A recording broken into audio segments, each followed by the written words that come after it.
사랑합니다. 이 추운 겨울 날씨에 하나님의 말씀으로 우리의 마음이 뜨거워지고 성령 충만한 우리가 되기를 원합니다. 다니엘 7장에 이제 들어섰습니다. 7장은 1장과 6장 첫 번째 부분으로 보고요, 7장에서 12장은 두 번째 부분으로 다니엘을 이렇게 두 부분으로 나눌 수가 있습니다. 많은 차이점들이 있는데요, 특별히 1장과 6장은 3인칭 시점으로 쓰여져 있습니다. 3인칭 시점은 다른 사람들이 그 사건과 상황들을 보며 글이 쓰여진 것이죠. 다니엘과 새 친구들의 어려움과 또 왕들의 어려움을 3인칭 시점으로 적혀 있고요, 7장부터 12장은 다니엘이 바라보는 시점으로 환상들을 기록되어 있습니다. 이 7장부터 12장까지는 1인칭 시점이기 때문에 다니엘의 내면의 모습까지도 우리가 자세히 알 수 있습니다. 특별히 1장에서 6장의 사건들을 해결할 때 다니엘은 꿈도 해석을 너무 잘했고 또 하나님의 명령도 잘 따랐지만 7장부터는 또 다니엘의 다른 모습도 볼 수가 있습니다. 특별히 다니엘이 꿈을 해석하지 못할 때 천사들에게 구한다든지 이러한 모습들도 7장 이후로는 우리가 자세히 볼 수가 있습니다. 쉽게 말하면 다니엘서는 1부와 2부가 나눠지고 처음에 시작되는 부분이 바로 이 7장이라는 것입니다. 특별히 많은 학자들이 이 7장이 다니엘서에서 가장 중요하다고 이야기합니다. 그래서 오늘 본문을 들으실 때 더욱 집중하여서 다니엘이 어떤 환상을 보았는지 우리가 잘 기억했으면 좋겠습니다. 이 첫 번째 환상은 다니엘이 직접 받은 4가지 환상 중에 첫 번째 환상입니다. 1절에 보니까 벨사살 원년에 기록되었다고 이야기합니다. 벨사살 왕은 원래 5장에서 죽임을 당합니다. 그러니까 그 전에 이미 다니엘은 환상을 보았다는 것이죠. 다니엘 환상은 다니엘의 사자굴 사건 전에 이미 이 환상을 보았다는 것입니다. 제가 이 내용을 계속 묵상하면서 다니엘이 사자굴에서 그렇게 용기를 내고 하나님을 그렇게 바라볼 수 있었던 이유가 이미 이 다니엘은 하나님의 환상을 보았고 하나님을 온전히 믿고 하나님 안에서 이미 모든 것들을 할 수 있었기에 이렇게 담대할 수 있지 않았나 다시 한번 생각할 수 있었습니다. 우리는 이 환상을 보면서 다니엘의 믿음을 다시 한번 살펴보기를 원합니다. 다니엘이 본 첫 번째 환상은 4곳에서 바람이 불어옵니다. 그리고 4명의 짐승이 나타나는 것이었습니다. 제가 예전 다니엘 2장을 설명할 때 내 신상에 대해서는 자세히 설명을 하지 않았습니다. 내 신상은 나라를 뜻합니다.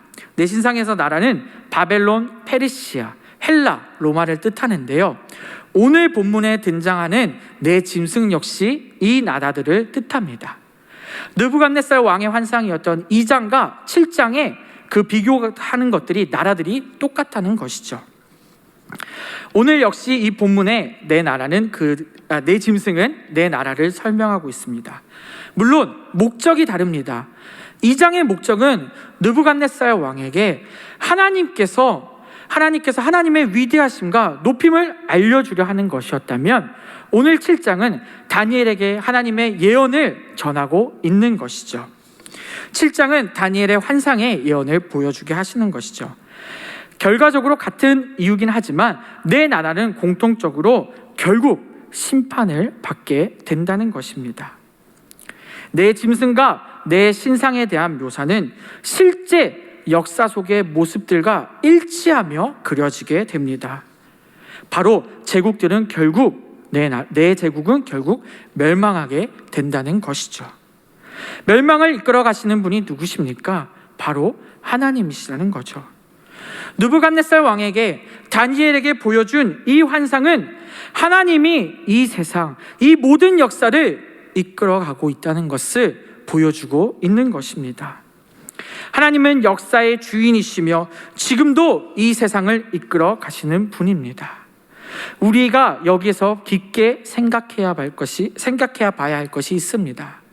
하나님이 이 모든 세상 역사를 이끄신다는 것이 과연 우리에게는 어떠한 의미가 있나요?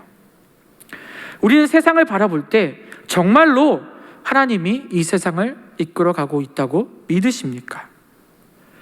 하나님이 이끌어 가시는데 그 이끌어 가심에 있어서 그 의미는 무엇입니까? 우리가 이곳에서 그 하나님의 역사하심에 하나님의 주권을 발견하며 살고 있습니까? 코로나 시대가 오면서 저에게 참 많은 생각을 가지게 했습니다. 우리는 살아오면서 경험을 많이 의지합니다. 또 경험을 통해서 예측하고 계획을 세워서 그 일들을 행해 나갑니다. 그런데 전혀 예측이 맞지 않습니다. 전혀 우리가 생각했던 것과는 다른 방향으로 흘러가게 되었습니다. 또 완전히 새로운 방식으로 지금 시대는 살아가야 합니다. 이와 같은 일들이 우리와 같이 예측하고 경험으로 쌓았던 일들이 너무나도 어렵고 힘이 듭니다. 그럼에도 우리는 또 해내가야 하는 것이죠. 이와 같은 일을 1년 동안 반복하다 보니 깨닫는 것이 하나가 있었습니다. 그럼에도 하나님께서는 세상을 이끌어 가십니다. 하나님께서는 역사를 이어 가신다는 것이죠. 그리고 그 하나님께, 이 놀라운 사실을 알려준 하나님께 우리는 또 위로받고 하나님의 인도하심을 경험하고 살아가는 것이죠. 우리는 그 가운데, 하나님의 일하심 가운데 그것에 놀랍게 반응하고 하나님의 일을 우리는 반드시 해 나가야 한다는 것입니다. 본문 3절부터 9절에 짐승의 환상을 통해 각 나라들이 무너지고 세워지는 것이 오늘 기록되어 있습니다. 그 중에 마지막 나라만 보기를 원하는데요, 마지막 나라가 어디냐면 바로 로마입니다. 이스라엘이 로마 군대의 속국이 되어서 예수님이 십자가에 못 박히게 되십니다. 그런데 여기서 한번 생각해 보면, 만약 이스라엘 땅이 로마의 속국이 되지 않았다면, 빌라도 총독이 예수님을 끌어내지 않았다면 예수님은 전혀 그런 일들이 발생하지 않았을 것입니다. 하지만 역사는 이스라엘이 로마의 속국이 되었고 로마 군대에 의해서 예수님의 십자가에 달려 돌아가시게 되셨습니다. 이 모든 것이 하나님의 섭리라는 것이죠. 세상의 중심인 된 통일 로마 제국에 의해서 예수님의 십자가에 달려 죽으시고 예수님의 피값으로 복음이 전달되게 되었다는 것이죠. 우리가 여기서 봐야 할 것은 세상의 중심이 로마에 있다는 것입니다. 복음이 빠르게 퍼질 수 있었던 것도 모든 길은 로마로 통한다는 그 말처럼 로마를 통해 온 세상에 예수님의 십자가의 복음이 알려지게 되었다는 것이죠.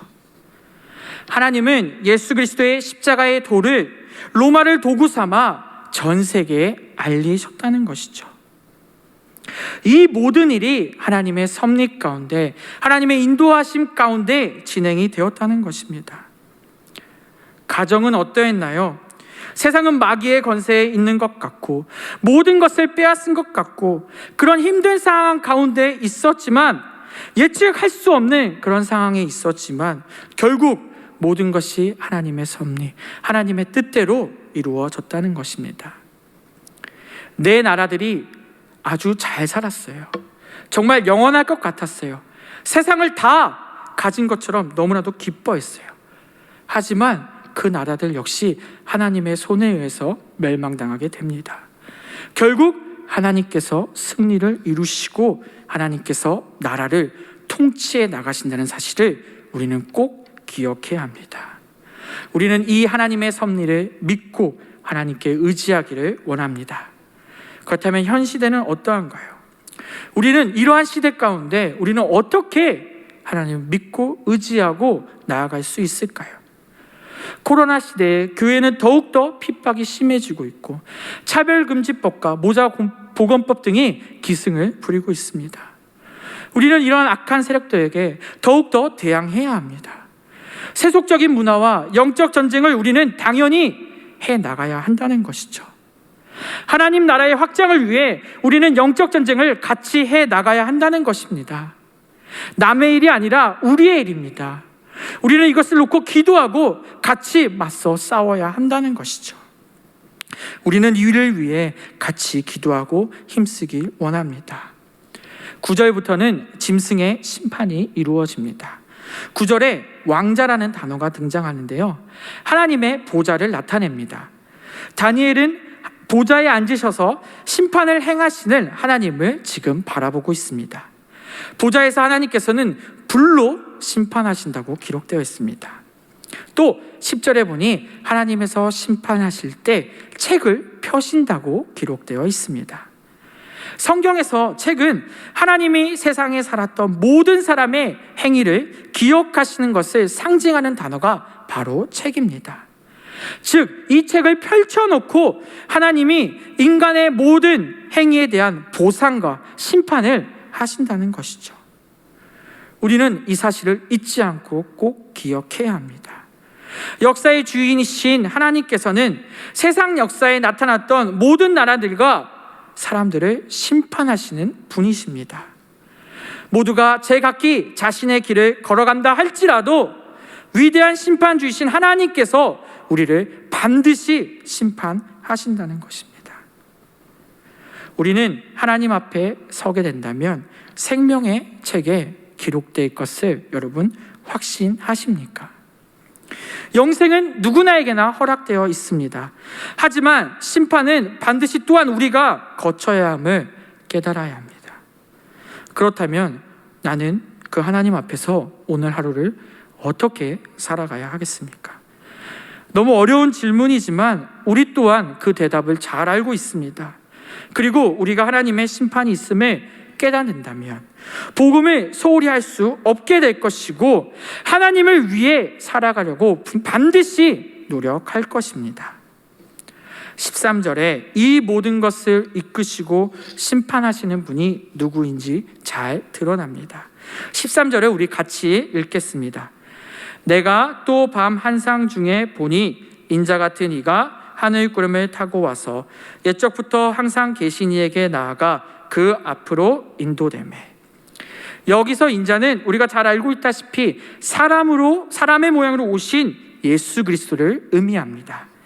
사람의 모양으로 오신 이유는 사람의 죄를 씻어주기 위해서 십자가를 지시기 위함입니다.